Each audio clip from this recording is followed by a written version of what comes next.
তো প্রিয় দর্শক, আসুন শুরুতে জেনে নেব আজকের আবহাওয়া সকাল থেকে কেমন থাকবে এবং সারাদিন কোথায় কেমন থাকবে, কোথায় কোথায় ভারী বৃষ্টি, কোন কোন জেলায় হালকা থেকে মাঝারি বৃষ্টি, আর কোথায় কোথায় দমকা হাওয়া বয়ে যাওয়ার সম্ভাবনা রয়েছে।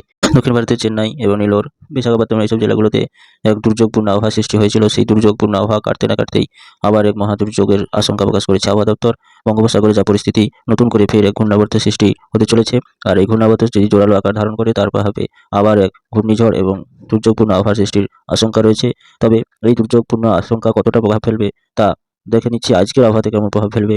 আজকে বাংলাদেশ সহ পশ্চিমবঙ্গের উপকূলবর্তী জেলাগুলোতে দেখতে পাচ্ছি উত্তরে শীতল বাতাস ক্রমশ প্রবেশ করায় জাঁকিয়ে শীত পড়ার একটা সম্ভাবনা রয়েছে। তবে নিম্নচাপটি যদি জোরালো আকার ধারণ করে, তারপর হবে আবার শীত একটা আটকে যাওয়ার সম্ভাবনা রয়েছে। এবং দেখতে পাচ্ছি উত্তরবঙ্গের বিভিন্ন জেলাগুলোতে এবং রাংপুর, রাজশাহী, পুরুলিয়া, ঢাকা এইসব জেলাগুলোতে দেখতে পাচ্ছি আজকের দিনে তেমন দুর্যোগপূর্ণ আবহাওয়া আপাতত নেই। তবে উত্তরে শীতল বাতাস ক্রমশ প্রবেশ করায় আরও জাঁকিয়ে শীত পড়ার একটা সম্ভাবনা জারি করলো আবহাওয়া দপ্তর। উত্তরবঙ্গ সহ দক্ষিণবঙ্গ এবং বাংলাদেশের বিভিন্ন জেলাগুলোতে আবারও জাঁকিয়ে শীত পড়ার একটা ঘোষণা করেছে আবহাওয়া দপ্তর সূত্রে, এমনটাই খবর।